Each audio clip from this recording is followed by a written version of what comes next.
इस मूवी की कहानी में दिखाते हैं कि न्यूयॉर्क शहर का एक बहुत ही रईस बिजनेस टाइकून डेमियन, जिसने अपनी जिंदगी भर की मेहनत से एक बहुत बड़ा बिजनेस एम्पायर खड़ा किया था। लेकिन अब जिंदगी के इस हिस्से में आकर डेमियन बहुत ही जानलेवा कैंसर का शिकार हो चुका था और उसके पास जिंदगी के सिर्फ आखिरी 6 महीने बचे हैं। लेकिन डेमियन इतनी कामयाबी हासिल करने के बाद इस तरह मरना नहीं चाहता था। तो उसको किसी गुप्त एडवांस न्यूरोलॉजी लैब फियोनिक्स के बारे में पता चलता है, जो शुरू करने वाले डॉक्टर जेनसन, जिन्होंने न्यूरोलॉजी साइंस के कमाल से एक एडवांस टेक्नोलॉजी के साथ ऐसा आविष्कार किया है जिसके जरिए एक मरता हुआ बूढ़ा इंसान अपनी जिंदगी किसी दूसरे स्वस्थ इंसान की बॉडी में ट्रांसफर करके जिंदा रह सकता है। मतलब इस साइंस की इजाद से इंसान किसी दूसरे मुर्दा इंसान की बॉडी में ट्रांसफर करके एक जवान और तंदुरुस्त जिंदगी गुजार सकता है। लेकिन ये लैब फियोनिक्स एक गुप्त लैब है जो सरकार और आम लोगों की नजर और पहुंच से बहुत दूर है, और यहाँ सिर्फ वो लोग ही अपना ट्रीटमेंट करवा सकते हैं जो दुनिया के सबसे ताकतवर और बहुत ज्यादा अमीर लोग हैं। और डेमियन भी उन्हीं अमीर लोगों में से एक है। तभी उसको उस लैब का अपॉइंटमेंट भी मिल जाता है जहां डेमियन से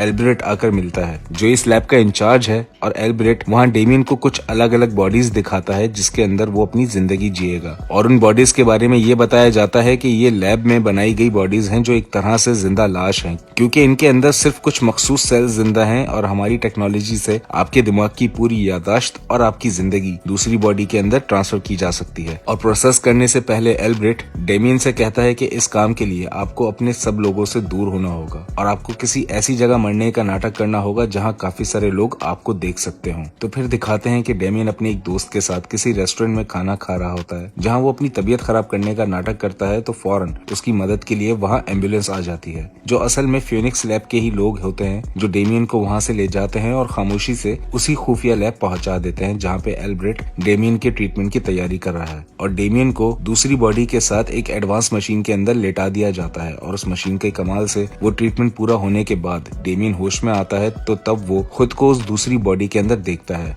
वहीं डेमियन की असली बॉडी मर चुकी थी। अब इस ट्रीटमेंट के बाद डेमियन का काफी दिन तक इलाज चलता रहता है, क्योंकि वो बॉडी बहुत अरसे से बर्फ में रखी गई थी और उसके सारे मसल्स इस वक्त सही से काम करने की हालत में नहीं थे। इसी के साथ ट्रीटमेंट के कुछ साइड इफेक्ट भी दिखाए जाते हैं, जिसमें डेमियन जिस बॉडी में जिंदा था उसके दिमाग की कुछ पुरानी यादें उसको वापस नजर आने लगती हैं, जिसकी वजह से उसकी हालत काफी खराब होने लगती है। लेकिन इन यादों को रोकने के लिए एल्ब्रेट डेमियन को एक दवाई देता है जिसका रोजाना डोज लेने से इन यादों का आना बंद रहेगा। वहीं इस सब के चलते डेमियन का इलाज और एक्सरसाइज भी चल रही होती है। और कुछ टाइम बाद जब डेमियन काफी बेहतर हो जाता है तो एल्ब्रेट उसको किसी दूसरे घर शिफ्ट कर देता है, क्योंकि एल्ब्रेट और वो लैब अपने एक्सपेरिमेंट वाले कस्टमर्स के ऊपर कड़ी नजर रखते हैं और उनको अपने कंट्रोल में ही रखना चाहते हैं। जिसके बाद डेमियन को रेस्ट और अपनी जिंदगी की नई शुरुआत करने के लिए उस नए घर में शिफ्ट कर दिया जाता है, जहां जिंदगी गुजारते हुए डेमियन का एक दोस्त भी बन जाता है जिसका नाम एंटोन है और वो डेमियन के पड़ोस में ही रहता है। तो डेमियन उसके साथ मिलकर अपनी जिंदगी के मजे लेते हुए एक दिन डेमियन उस दवाई का डोज लेना भूल जाता है, जिसकी वजह से वो दोबारा उन्हीं यादों के दौरे में जकड़ जाता है, जहां उसको दूसरे की जिंदगी की पुरानी यादें दिखना दोबारा शुरू हो जाती हैं, जिसमें वो सेंट लुइस शहर में अपनी एक बीवी और बेटी को भी देखता है।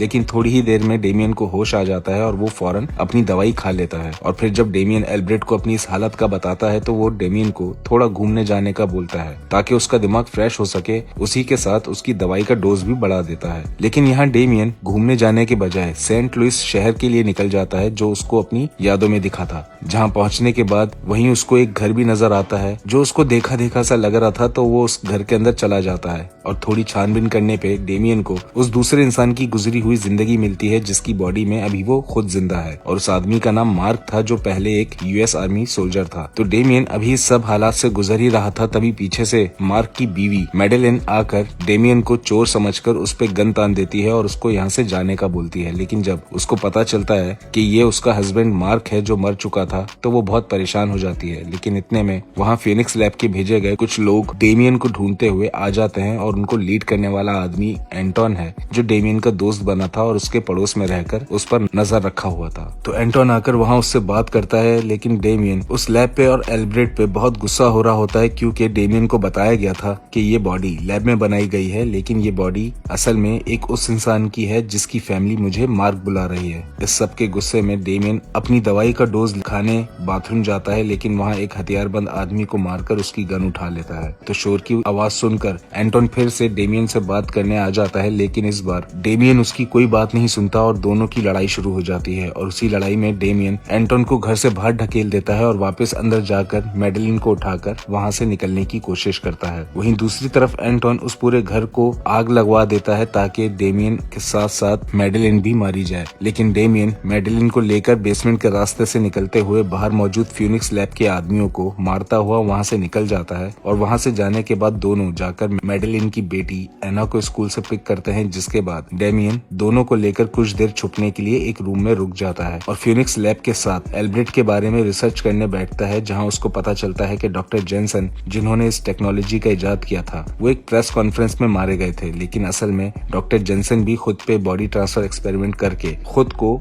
अपने एक स्टूडेंट को मारकर उसकी बॉडी में ट्रांसफर कर लिया था, जो अब एल्ब्रेट है और वो ही ये फ्यूनिक्स लैब चला रहा है। ये सब देखने के बाद डेमियन मैडेलिन और एना को लेकर अपने एक दोस्त मिस्टर ओनील के घर जाता है, क्योंकि ओनील ही वो इंसान था जिसने डेमियन को उसकी बीमारी की वजह से फ्यूनिक्स लैब के बारे में बताया था। तो उससे मिलने के बाद डेमियन अपने दोस्त को सारी हकीकत बताता है और उसको भरोसा दिला देता है कि वो ही उसका दोस्त डेमियन है जो अब मार्क की बॉडी में जिंदा है। इसी के साथ डेमियन ओनील से फ्यूनिक्स लैब और एल्ब्रेट को खत्म करने के लिए मदद का बोलता है, क्योंकि वो लैब इंसान का मर्डर करके अपने अमीर क्लाइंट्स को बॉडीज बेच रहा है। तो अब डेमियन एना और मैडेलिन को ओनील के साथ महफूज जगह तक ले जाने का बोलता है और खुद अकेले एल्ब्रेट और उसकी गुप्त लैब को ढूंढने निकलता है। तो वहीं रास्ते में फिर से फ्यूनिक्स लैब के लोग ढूंढते हुए डेमियन की कार के पीछे लग जाते हैं, जिसके बाद यहाँ कार चेस सीन दिखाते हैं, जहाँ बेहतरीन एक्शंस के साथ डेमियन उसके पीछे लगी कार्स को खुद से दूर रखने की कोशिश कर रहा होता है और किसी तरह से उनकी सारी गोलियों से बचते हुए लैब के लोगों की कार्स का एक्सीडेंट करवा देता है और खुद वहाँ से महफूज निकल जाता है। वहीं दूसरी तरफ ये भी दिखाते हैं कि ओनील जब मैडेलिन और एना को हिफाजत से रखने के लिए ले जा रहा था, तभी रास्ते में उसी लैब के कुछ और लोग वहाँ भी आकर मैडेलिन और एना को उठाकर अपने साथ ले जाते हैं। और फिर डेमियन तय की हुई जगह पे ओनील से मिलकर जब उसको पता लगता है कि एल्ब्रेट ने उन दोनों को किडनैप करवा लिया है, तो डेमियन बहुत गुस्से में बिना वक्त जाया करे एल्ब्रेट और उसकी गुप्त लैब को ढूंढने के लिए एक प्लान सोचता है, जिसमें वो दी गई दवा का डोज ना लेने का फैसला करता है ताकि उसके बाद होने वाले दौरे में कोई ऐसी जगह या चीज देखने की कोशिश कर सके जहाँ से उस लैब का कोई सुराग मिल सके। और दौरे लगते हुए उसको मार्क की यादों में कुछ ऐसी जगह दिख जाती है, जो देखकर डेमियन उस फ्यूनिक्स लैब की लोकेशन पता लगा लेता है और अगले दिन फौरन ही ढूंढता हुआ उस लैब तक पहुंच जाता है। तो वहाँ हथियारबंद गार्ड्स मौजूद होते हैं, लेकिन डेमियन खामोशी से जाकर एक गार्ड को बेहोश करके उसकी गन लेकर लैब के अंदर घुस जाता है,